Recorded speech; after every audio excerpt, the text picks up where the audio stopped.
In today's video, I'm going to be going over exactly how much I make from an apartment building I own, as well as my plans to increase the cash flow and increase the value of the building. So if you give me about 10 minutes in this video, I'm going to cover everything, as well as you're going to get a little tour of the property. As you can see, that's the exterior right there. And as always, if you have any questions, just drop them in the comment section below. And let's get started with the video. So one thing to note about this street, it's almost all multifamilies. And I actually own another one on the street, and I'm in negotiations to purchase a third. And although I would prefer like a 10 unit or a 20 unit, the fact that they're all in the same block makes it pretty easy from a property management standpoint. So now the total gross income of the property currently is $4,452. So they're all one bedroom units. One of them rents for a 1202 through Section 8. Another one is 1100. A third one is 1075. Then a fourth one is also 1075. So currently the rents are actually a little bit low. One of my plans to increase the value is once the residents move out, I'm going to basically put it all on Section 8. And the reason I like Section 8 is because it's automatic income. It's just guaranteed direct deposit from the government. And it's also at a pretty high rate. I will eventually increase the rents on the other residents over time.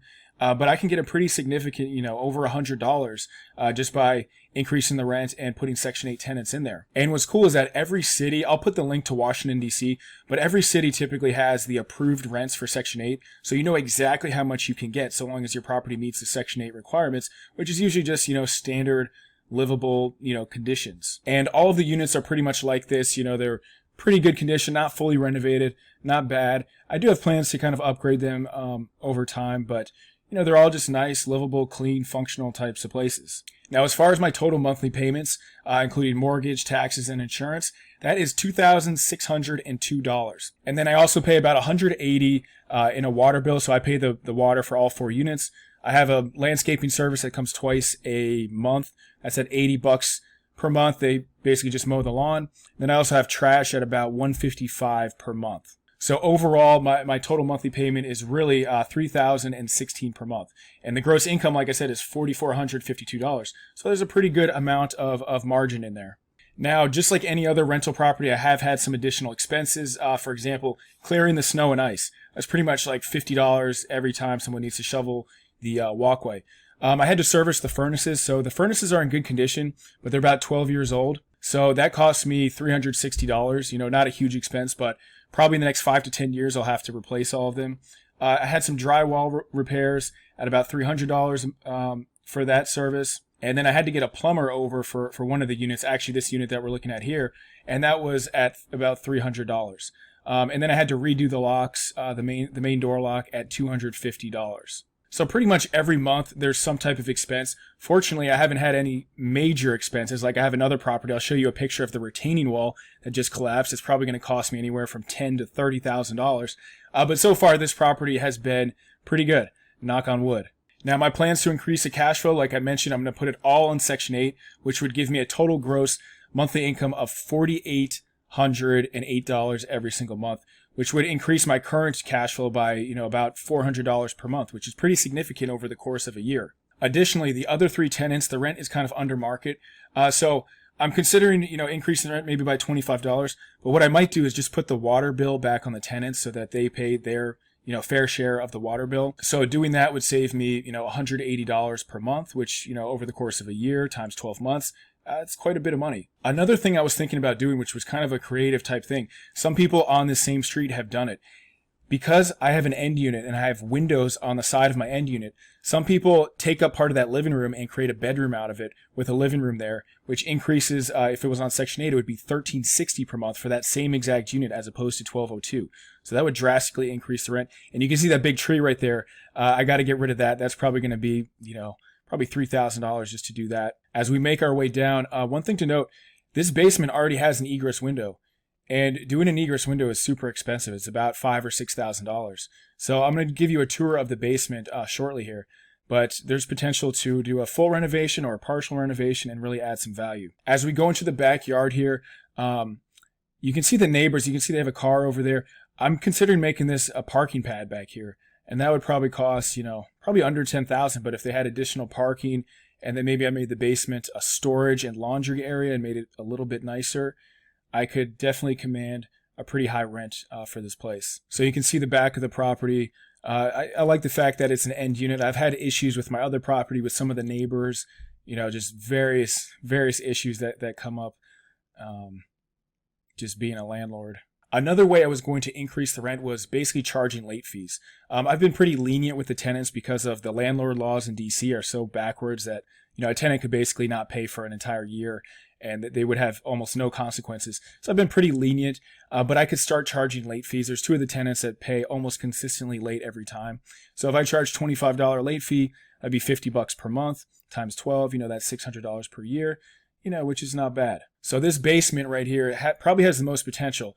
I have a little bit of a moisture issue in there, but it's an unfinished basement. There's always going to be issues. The good thing I like about this basement, it's already dug out. I've been into some of these buildings where this basement is just completely covered in dirt and you have to completely dig it out. So here we actually have pretty tall ceilings. To finish a place in DC, they have to be at least 7 feet tall. And these are I think they're slightly above 7 or maybe 7 foot tall basements. And we have different windows spread out across units.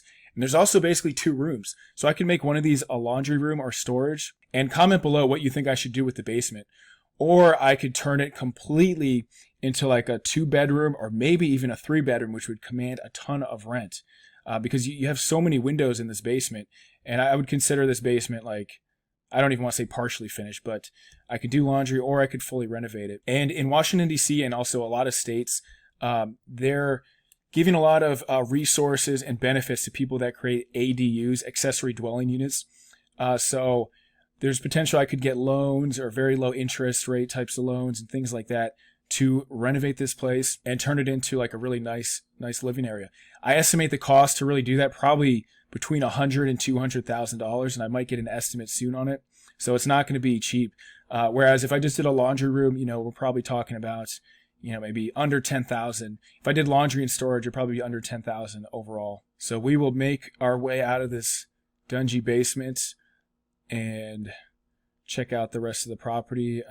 Backyard's pretty nice, nothing too fancy, but this is a pretty convenient location and it's growing in popularity. You have MGM Casino, which is really just about a mile or 2 away.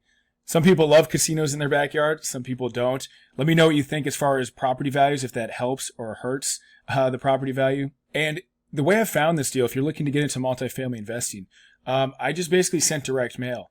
And I've been a little bit more strategic with my multifamily marketing recently. But you can go on a website like PropStream. I'll put a link below to a demo on how to use PropStream. But you can basically pull up the records of all the multifamily owners in a specific zip code. And then you can just send them direct mail. You can call them, email them. You should always look at the do not call list and be aware of those. But there's ways to contact these people. And yeah, most will probably say, no, I'm not interested. But if you contact 1,000, you'll probably get 10 or maybe 15 people that could potentially be interested in selling. Then out of those 10 or 15, there might be 1 or 2 that you can get a good deal from. And the interesting thing with multifamily is once you buy that first deal, as Michael Blanc, he's an apartment investor, he always talks about, once you buy that first deal, the second and third deals will come in pretty quick succession. And that's what happened with this one. As soon as I purchased this one, some guy looked me up in the tax records and basically said, I have another one I'm looking to buy, are you interested? And so I purchased that one, and I'm also in negotiations to purchase another one on that street. So it's kind of like the snowball effect. Once you get that first deal, the other ones come pretty quickly. So thanks for watching this video. And if you're interested in one-on-one mentoring, I do some one-on-one real estate investing mentoring to find deals like this and, wholesaling, flipping, multifamily, that type of thing. Watch the webinar below. There's a link below to a free webinar that you can sign up for. And if it makes sense, we can continue the conversation. So thanks for watching, and I'll see you in the next video.